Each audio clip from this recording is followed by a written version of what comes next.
경북대학교 도서관에 가면 음식 디미방이라는 고서가 소장되어 있습니다. 이 책은 1670년 현종 11년에 장계향이라는 여인이 쓴 음식 조리서입니다. 동아시아 최초로 여성이 쓴 조리서이고 또 한글로 쓴 최초의 조리서이기도 합니다. 음식 디미방의 뜻이 뭐냐면 음식의 맛을 아는 방법, 이런 뜻입니다. 그래서 이 책에 보면 레시피가 소개되어 있어요. 예전부터 전해 내려오던 전통 음식, 또 양반가에서 먹던 특별한 음식, 그리고 이 장계향이 스스로 개발한 음식들, 이 146가지 레시피가 자세하게 소개되어 있습니다. 근데 사실 장계향은 부엌에서 음식하기에는 좀 아까운 인물이었어요. 아버지가 학자였는데 그 아버지의 가르침을 곁눈으로 이렇게 보면서 11살 나이에 소학을 뗐어요. 19사략을 깨우쳤다 그러고 13살에는 아주 좋은 시를 쓸 정도로 굉장히 문학적인 소양이 뛰어난 총명한 그런 여자아이였습니다. 근데 이제 그 당시에 여러분 아시다시피 남성 중심 사회였기 때문에 여자가 자기 능력 발휘할 기회가 전혀 없잖아요. 자, 그런데다가 설상가상 18살이 되던 해에 어머니가 몸져 누웠어요. 그래서 18살 나이에 집안일을 다 도맡게 되었습니다. 그래서 어느 날 장계향이 자기 처지에 대해서 이렇게 비관을 하고 한탄을 합니다. 먹으면 없어지고 마는 밥과 떡과 술을 빚는 일에 평생을 허덕거려야 한다. 이것이 아녀자의 숙명이다. 내게 주어진 삶은 그 외에 어떤 선택도 없다. 이렇게 비관을 해요. 자, 이 말에서 알 수 있듯이 장계향은 그 일상적인 집안일을 무가치하게 여겼습니다. 오히려 자신의 문학적 재능을 펼치지 못하는 것을 안타까워했죠. 자, 근데 어느 날 자기가 끓인 죽을 먹고 어머니가 기력을 회복하는 것을 보면서 한 가지 사실을 깨닫게 됩니다. 아, 음식을 만든다는 것이 허드렛 일이 아니구나. 사람에게 생명을 불어넣는 정말 소중한 일이구나. 이 사실을 깨닫게 됩니다. 그때부터 이제 집안일 대하는 태도가 달라져요. 장계향이 이제 집안 맏며느리인데 10남매를 키우고 있었어요. 그러면서도 임진왜란 병자호란 때 자기 집 밖에 솥을 하나 걸어놓고 도토리죽을 써서 수백 명을 먹여 살립니다. 그리고 도움받는 사람들이 자존심 상하지 않도록 주머니를 똑같이 만들어서 음식도 나눠주고 집안에 하인이 병이 들면 귀한 자라를 구워서 직접 떠먹여 주기도 했어요. 그러니까 생명을 나누는 거예요. 자, 이렇게 자신의 재능을 숨긴 채 밖으로는 굶주린 사람들을 돕고 안으로는 7 아들을 학자로 키웁니다. 그리고 나서 75살 되던 해에 음식 디미방이라는 책을 쓴 겁니다. 이 책에서 장계향이 강조한 것은 정성이 깃든 음식이야말로 사람들을 복되고 이롭게 한다. 그런 신념을 그 책에 기록해 놓았어요. 그래서 책 마지막 장에 이런 당부의 글을 적었습니다. 눈 어두운데 간신히 썼으니 그 뜻을 알아 제대로 시행하라. 장계향은 한때 자신의 문학적인 능력이 사장되는 것을 굉장히 안타깝게 여겼고 그것을 자신이 참 비참한 운명에 처했다 이렇게 생각했어요. 그런데 어느 날 그 병든 어머니의 간병을 기점으로 삼아서 집안일이 얼마나 소중한지, 일상의 일이 얼마나 귀한지를 깨닫게 된 겁니다. 여러분, 우리도 살아가면서 우리의 일상을 하찮게 여길 때가 심심찮게 많습니다. 일상의 순간들이 다람쥐 쳇바퀴 돌듯이 계속 반복되기도 하고 너무 평범해 보이기도 해서 우리가 일상을 너무 우습게 여겨요. 근데 여러분, 우리의 신앙에 있어서 일상의 순간들은 정말 소중합니다. 신앙과 일상은 떨어지지 않아요. 신앙과 일상은 하나입니다. 그래서 굉장히 소중합니다. 성삼위 하나님께서 우리의 일상에 지극한 관심을 기울이고 계세요. 여러분, 성부 하나님께서 날마다 우리를 지켜보고 계시는 줄 믿습니다. 뭘 지켜보실까요? 우리를 지켜보시는데 뭘 지켜보시는 거예요? 우리의 일상을 지켜보고 계시는 거예요. 성자 예수님께서 끊임없이 우리를 위해서 기도하고 계십니다. 무엇을 위해서 기도할까요? 우리의 일상을 위해서 기도하세요. 성령 하나님께서 우리와 날마다 동행하세요. 어디에 동행하십니까? 우리의 일상 속에 동행하세요. 그러니까 우리가 정말 하찮게 여기고 우습게 여길지도 모르는 그 일상 속에 성삼위 하나님이 함께 하십니다. 지극한 관심을 기울이고 계세요. 신적인 사역이 함께 한다는 거예요. 그러니 여러분, 우리의 일상이 평범하지 않잖아요. 얼마나 비범하고 경이롭고 위대한지 몰라요. 사진을 한 장 보여주시겠습니까? 여러분, 여기가 어딘지 아시겠어요? 모르시겠죠, 그죠? 일반인들 잘 모르는 곳이에요. 여기가 강원도 강릉에 있는 향호 해변이라는 곳에 세워진 정류장이에요. 버스 정류장. 그 다음 사진 좀 보여주실래요? 여기는 경기도 장흥에 있는 일영역입니다. 2004년에 이제 기차가 더 이상 다니지 않아서 폐역이 된 곳이에요. 여러분 잘 모르시죠, 그죠? 자, 근데 일반인들이 모르는 저 두 곳이 지금 엄청난 핫플레이스예요. 저기에 많은 국내외 관광객들이 방문합니다. 이유가 뭔지 아십니까? 여러분, 우리나라를 대표하는 아이돌 그룹 아시죠? BTS. 어르신들 잘 모를 수도 있는데 BTS가 전 세계적으로 유명한 그룹이에요. 이 BTS가 이 두 곳에 가서 뮤직비디오를 촬영했어요. 그래서 BTS의 그 팬들, 아미라 그러죠. 아미들이 이곳을 성지순례합니다. 여기를 성지라고 여기 저 사람들한테는 성지예요. 아무도 알아주지 않는 그런 장소, 정말 평범한 장소인데 BTS가 그곳을 방문해서 뮤직비디오를 찍었다는 이유로 아미들한테는 저곳이 성지예요. 외국에서도 와요. 그럼 여러분 한번 생각해 봅시다. 우리의 일상의 자리에 누가 함께 계신다고요? 성삼위 하나님이 함께 하세요. 아니, 연예인이 한번 갔다 오기 성지가 된다면 성삼위 하나님께서 함께 하신 나의 삶의 자리는 그걸 어떻게 했어요? 디바인 핫플레이스죠. 신적인 명소예요. 여러분은 그렇게 생각하십니까? 내가 살아가는 삶의 자리에 성삼위의 하나님께서 함께 하시기 때문에 이곳이 성지다. 여기가 성지예요. 여기가 지성소예요. 여러분이 계신 가정, 그곳이 성지예요. 여러분이 계신 직장, 그곳이 성지예요. 여러분이 서 있는 싱크대 앞, 그곳이 성지예요. 여러분이 가고 있는 도서관, 그곳이 성지예요. 성지가 따로 아니에요. 왜? 그곳에 나의 하나님이 함께 하시기 때문에.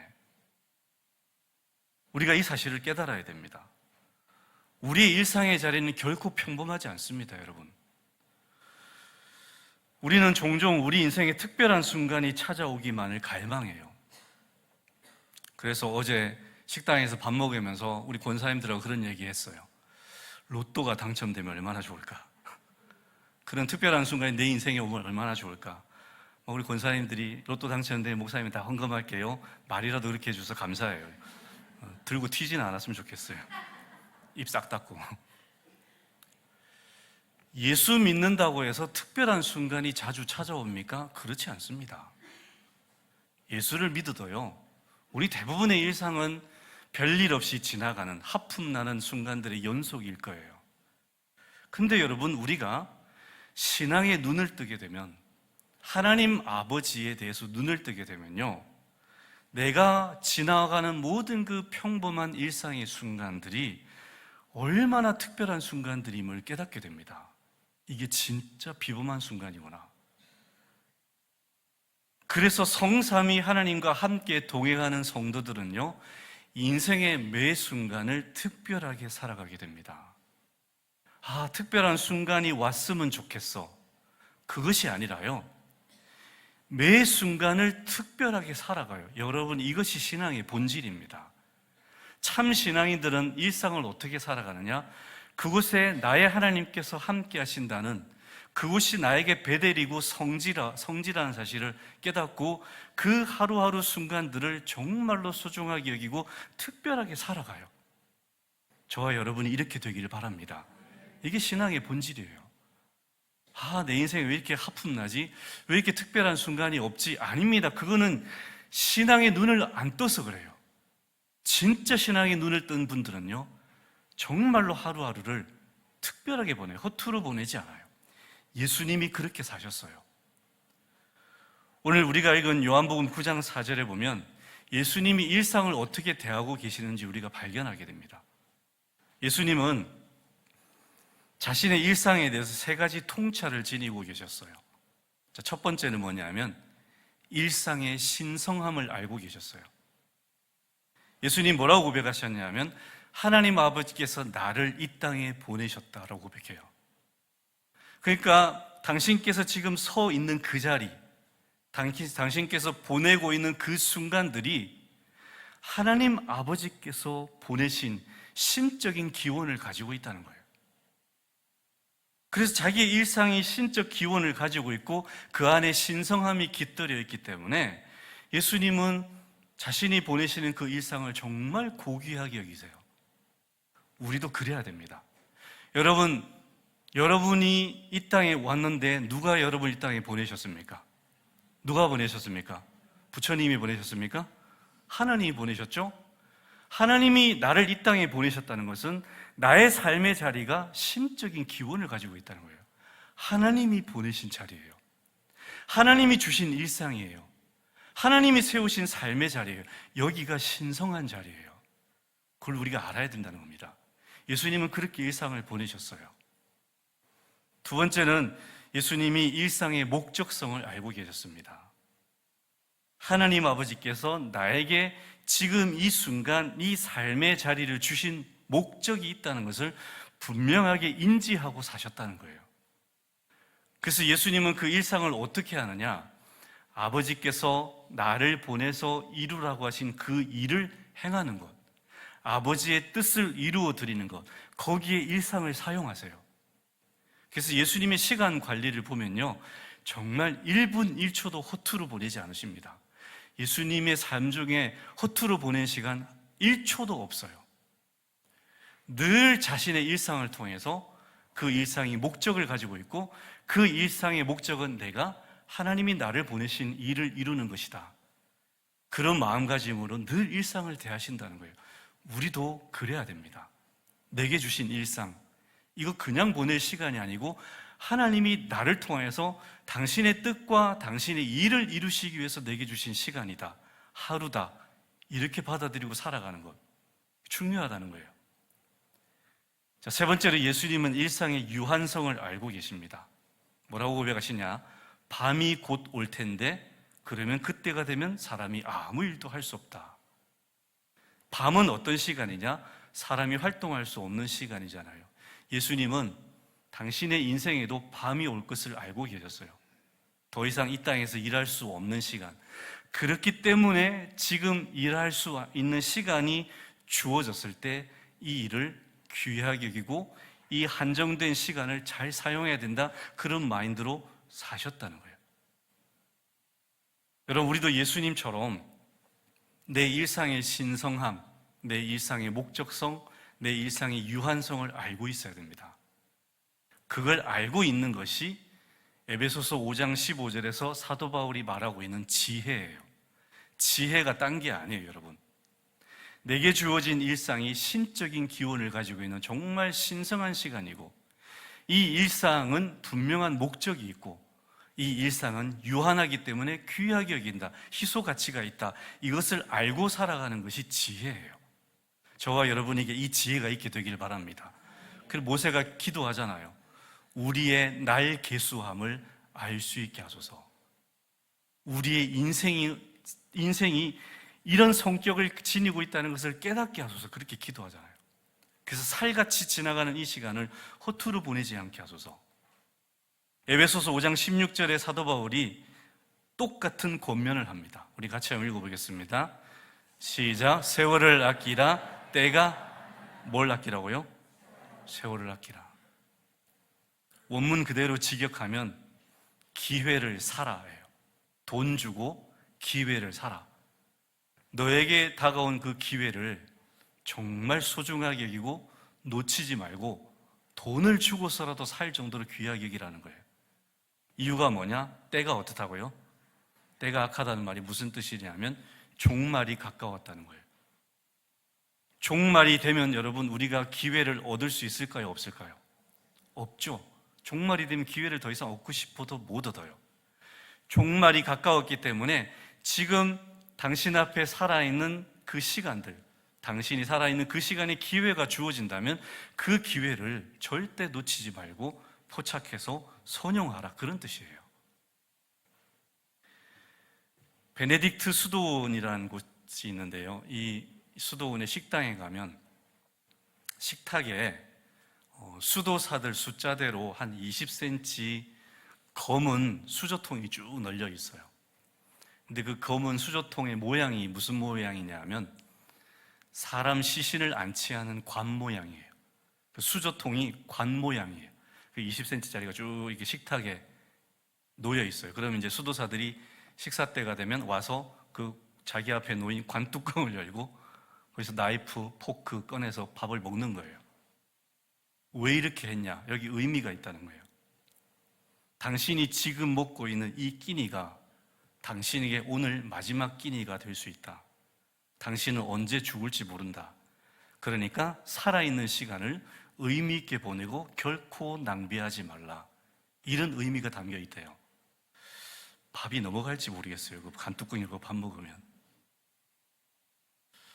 여러분 집에 이제 수저통 다 바꾸세요. 관뚜껑 모양으로 다 바꿔. 뚜껑 열 때마다 이 끼니가 오늘 내 인생의 마지막 끼니일지 몰라. 우리가 일생을 살면서 의미 있게 사용할 수 있는 시간이 어느 정도 될까요?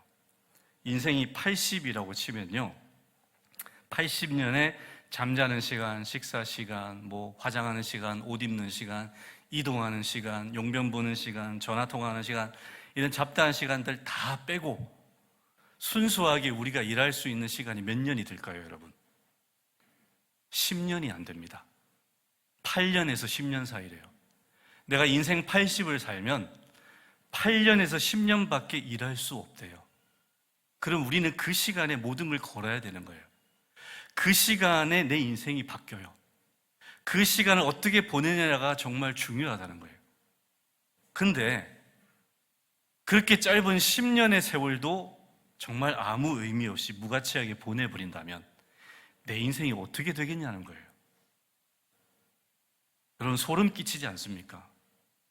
그래서 우리가 내게 주어진 이 10년의 시간만이라도 정말 잘 보내야 되겠구나, 그런 마인드로 나의 일상을 보내야 된다는 거예요. 그래서 사도 바울이 세월을 아끼라고 강력하게 당부하는 거예요. 왜? 시간이 정말 많지 않아요.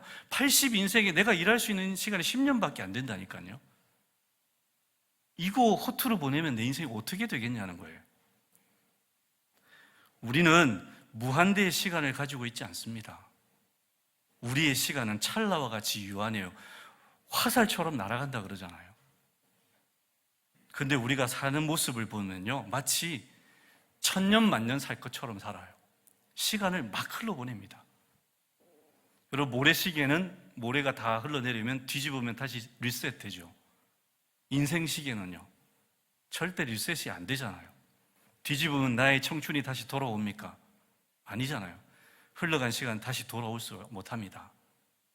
그래서 시간의 희소 가치를 깨달아야 됩니다. 아, 이거 정말 나한테 얼마 되지 않는 그런 선물이구나. 그래서 시간을 최대한 선용해야 돼요. 성 어거스틴이 그런 얘기를 했습니다. 세상의 모든 방해와 내가 누릴 수 있는 모든 향락을 다 내주고 시간을 사들여야 된다. 내가 쓸데없이 향락에 쓰는 시간들 그거 쓰지 말고 그거 다 포기하고 시간을 사라는 거예요. 칼빈도 비슷한 말을 했어요. 마귀의 손에서 나의 시간을 찾아서 내 소유로 삼아야 된다. 이게 무슨 뜻입니까? 내가 아무 생각 없이 살아가면 내 시간을 마귀가 다 뺏어간다는 거예요. 정말 헛된 곳에 쓰게 만든다는 거예요.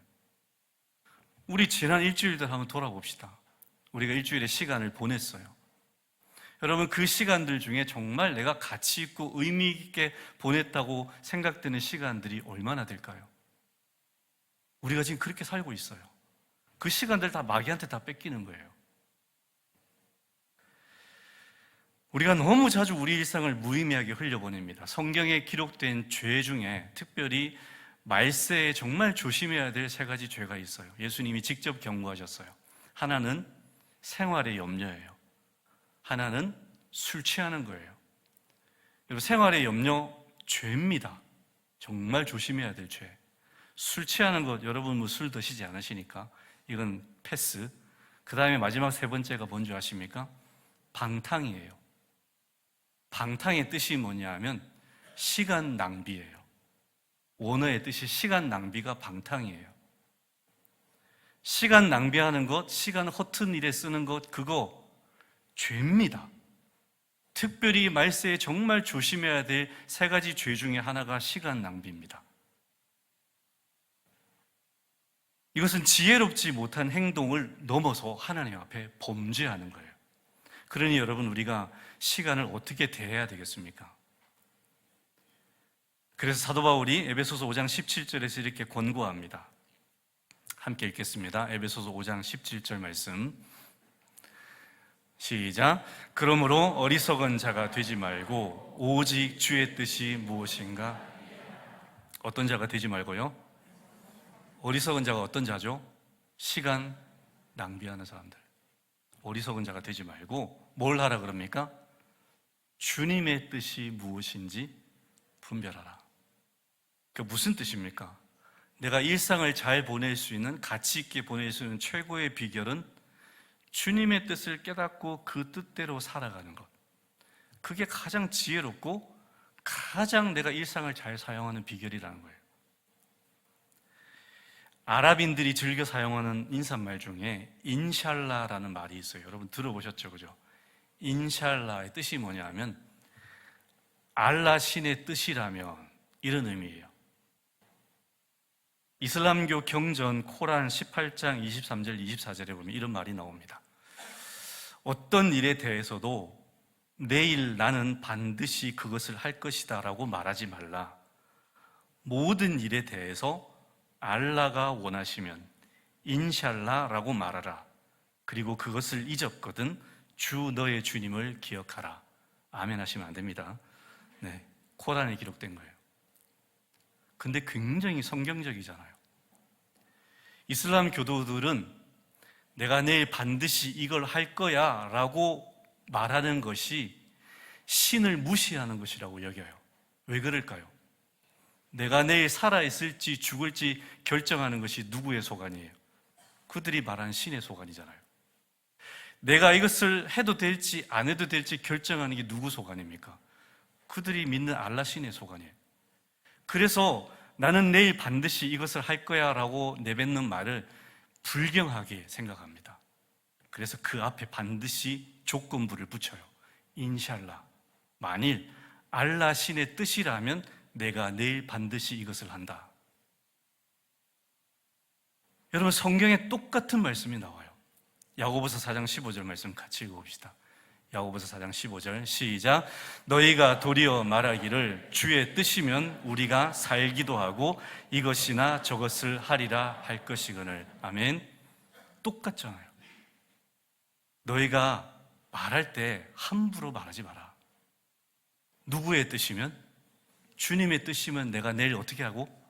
살 거라는 거예요. 주님의 뜻이 아니면 오늘 주님이 불러가세요. 내가 내일 사는 것, 그거 주님의 뜻에 달려 있어요. 내가 내 의지로 살 수 있는 게 아니라고요. 나의 생명이 주님께 달려있다고 고백하라는 거예요. 그리고 내가 내 마음대로 무엇을 하는 것이 아니라 누구의 뜻이라면? 주님의 뜻이라면 내가 이것도 하고 저것도 할 것이다. 주님의 뜻이 아니라면 나 아무것도 하지 않을 것이다. 이게 성도가 살아야 될 삶의 모습이라는 거예요. 이슬람 교도들이 인샬라, 신의 뜻이라면 나는 이 말을 입에 달고 사는 것처럼 우리 그리스도인들도 입에 달고 살아야 될 말이 주의 뜻이라면, 늘 이 말을 입에 달고 살아야 됩니다. 일상이 주님이 나에게 주시는 시간이라서 귀하게 여기고 그것을 쓸 때 최대한 주님의 뜻대로 살아가는 것, 이것이 가장 지혜로운 인생이라는 거예요. 그럼 여러분 여쭤보겠습니다. 주님의 뜻이 뭡니까? 여러분 주님의 뜻을 아십니까? 큰일 났네. 주님의 뜻을 모르세요? 아는 대로 한번 얘기해 보세요. 여러분 알고 계신 주님의 뜻. 자, 항상 뭐하라? 쉬지 말고 뭐하라? 범사에 뭐하라? 이는 그리스도 예수 안에서 너희를 향하신 누구의 뜻이니라? 알고 계시잖아요. 그렇게 사세요. 항상 기뻐하고 쉬지 말고 기도하고 범사에 감사하고. 주님의 뜻입니다. 누구를 사랑하라? 주 너의 누구를 사랑하라? 하나님을 사랑하라. 이와 같이 내 무엇을 사랑하라? 주님의 뜻입니다. 그렇게 사세요. 모든 일을 하되 무엇을 위해 살아? 주의 영광을 위해 살아. 주님의 뜻입니다. 주님의 뜻이 뭐 크고 은밀하고 내가 모르는 뜻이 아니에요. 성경만 펼쳐보면 주님의 뜻이 얼마든지 우리는 알 수 있어요. 그러니까 일단 다른 거 찾기 전에 성경에 분명하게 명시된 주님의 뜻부터 행하시기 바랍니다. 그렇게 사는 것이 가장 지혜로운 인생이라는 거예요. 그렇게 사는 것이 가장 가치 있는 인생이라는 거예요. 인간에게는 아주 소중한 세 가지 금이 있다 그래요. 황금과 소금과 또 하나 뭘까요? 굉장히 수준이 높으시군요, 여러분. 지금. 자, 이 세 가지 금 중에 가장 중요한 금이 뭘까요? 진짜요? 황금 아니고요? 황금일 것 같은데. 황금을 돌같이 보시기 바랍니다. 이 세 가지 금 중에 가장 귀한 금은 지금입니다. 지금은 뭐죠? 나의 생명이에요. 내 생명이 지금이에요. 지금을 내 생명처럼 여기시기 바랍니다. 여러분 생명을 소중하게 여기시죠? 그러면 지금을 소중하게 여기셔야 돼요. 지금이 딴 게 아니에요. 나의 생명이 지금이에요. 근데 지금을 허투루 여기면서 내가 내 생명을 소중하게 여긴다? 말도 안 되는 소리예요. 이건 어불성설이에요. 내가 정말 내 생명을 소중하게 여긴다면 지금을 소중하게 여기게 됩니다. 지금을 잘 보내야 지혜로운 인생이 되고 하나님께 상급받는 인생이 됩니다. 여러분, 머지 않은 시간에 우리에게도 일할 수 없는 밤이 오게 될 겁니다. 그 시간이 오기 전에 나에게 주어진 지금의 일상을 신성하게 여기시고 목적 있게 보내시고 희소 가치 있는 보물처럼 여기시고 보내시길 바랍니다. 그것이 신앙이에요. 여러분, 신앙이 따로 딴 얘기가 아니에요. 신앙이 무슨 하나님 앞에 무슨 엄청난 일을 그거 아니고요. 신앙은 뭐냐? 지금 내게 주어진 이 일상을 신성하게 여기고 목적성 있게 보내고 희소 가치가 있게 귀하게 쓰는 것이 신앙이에요. 그렇게 하나님과 함께 나의 일상을 보내는 것이 신앙이에요. 여기 와서 예배 드리는 게 신앙, 물론 신앙이죠. 기도하는 거 물론 신앙이죠. 그게 전부가 아닙니다.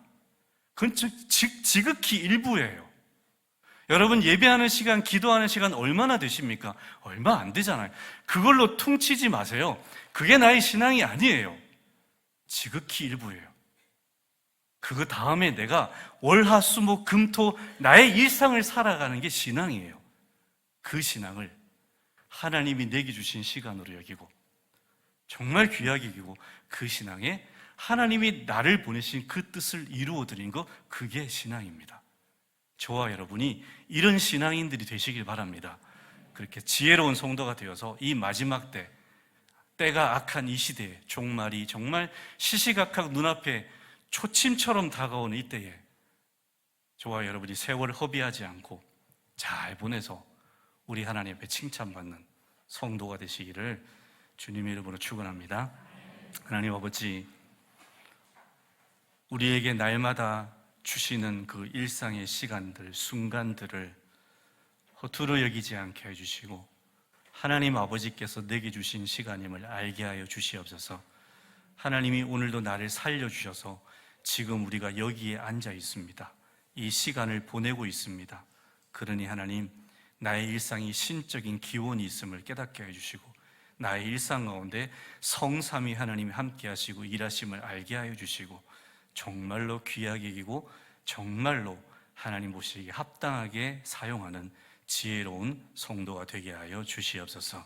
예수 그리스도 이름으로 기도드립니다. 아멘.